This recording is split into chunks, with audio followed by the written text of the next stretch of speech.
Aktivis Amerika Serikat Charlie Kirk meninggal dunia setelah mengalami penembakan dalam acara di Universitas Utah Valley pada 10 September 2025. Charlie Kirk dikenal sebagai influencer yang mendukung Donald Trump.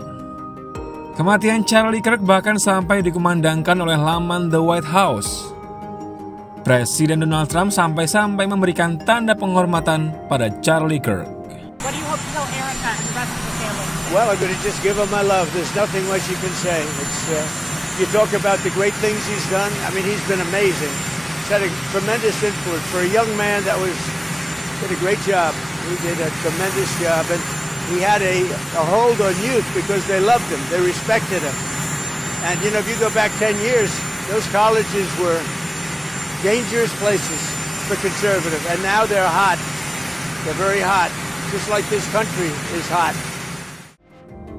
Charlie Kirk adalah aktivis konservatif yang mempengaruhi generasi muda untuk mendukung Donald Trump pada tahun 2024. Bahkan, Presiden Trump mengimbau untuk mengibarkan bendera setengah tiang di Gedung Putih dan lokasi strategis pemerintahan Amerika Serikat.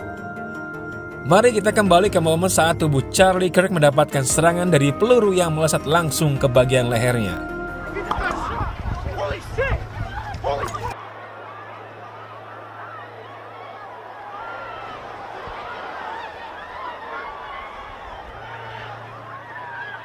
You guys okay? Okay, love you. Be safe. Okay, be safe. Bye. Acara itu adalah rangkaian dari sebuah tur dengan tajuk Turning Point USA dengan tujuan memberikan pesan pada mahasiswa agar mampu melawan doktrin-doktrin dari pihak lain atau sayap kiri. Saat menerima serangan, tubuh Charlie Kirk terhempas ke belakang. Insiden itu terjadi saat ia berbicara di depan banyak orang. Kejadian itu berlalu begitu cepat, tak ayal orang-orang lari tunggang langgang menyelamatkan diri, sementara Charlie Kirk tidak dapat diselamatkan karena lukanya yang fatal.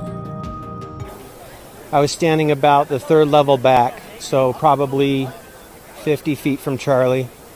I heard a shot which took my attention away from Charlie, and when I looked back at him, it had protruding from his neck or his head about 6 inches or more. I can't believe it happened in Utah, of all places. Where he has so much support, but obviously the opposition was here. And now we're looking at a murder scene, possibly. It's obviously a crime scene.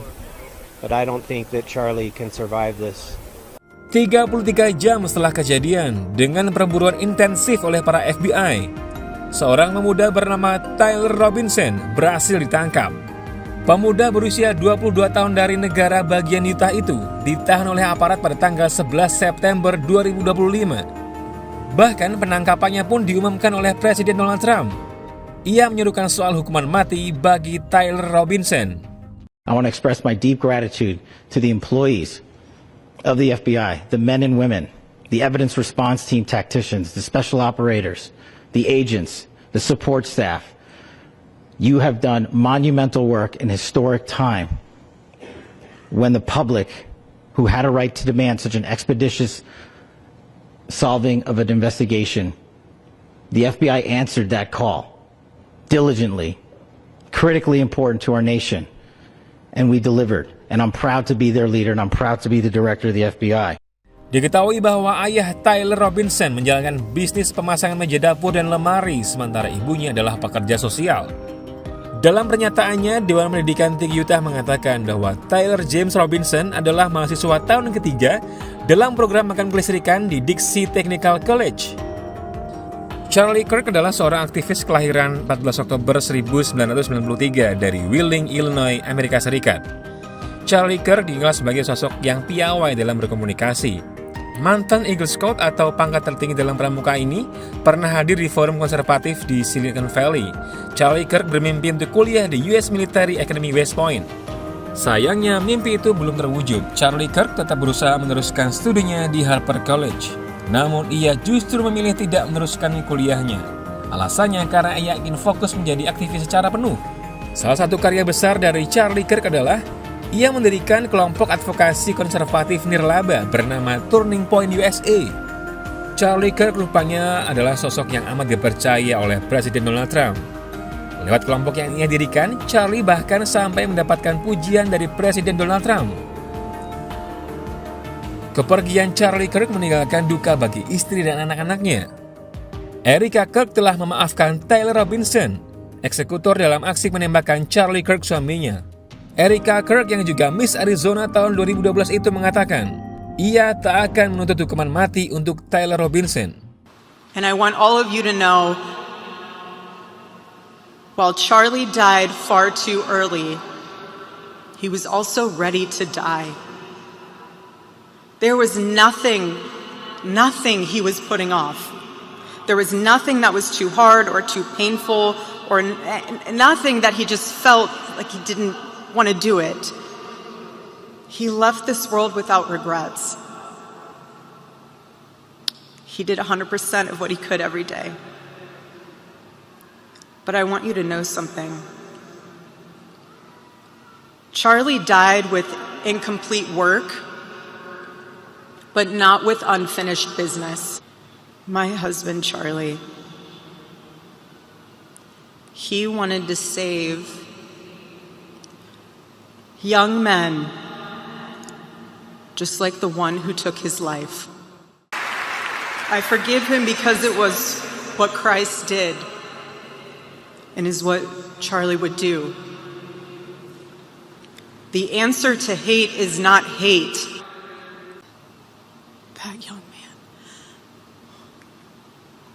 That young man on the cross, our Savior said,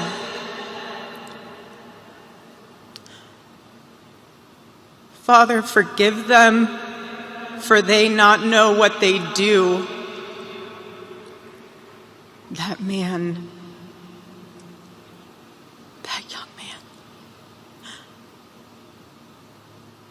I forgive him. Dalam acara penghormatan untuk Charlie Kirk, bahkan Presiden Donald Trump menyebut bahwa Charlie Kirk adalah pahlawan hebat bagi Amerika. Presiden Trump juga memeluk Erika Kirk dan berjanji bahwa kedua anak Charlie dan Erika akan tumbuh dalam dunia yang menghormati ayah mereka. Sementara itu, Tyler Robinson, tersangka utama dalam penembakan itu, telah ditangkap. Ia bisa tertangkap setelah pihak keluarga melapor pada kepolisian. Mereka mengaku bahwa Tyler Robinson lah eksekutor dalam penembakan maut itu. Polisi menduga motif penembakan terkait dengan kebencian ideologi dan sentimen politik. Berdasarkan keterangan kerabat Tyler Robinson, diketahui bahwa Tyler Robinson juga beberapa kali menyampaikan ketidaksukaannya pada Charlie Kirk.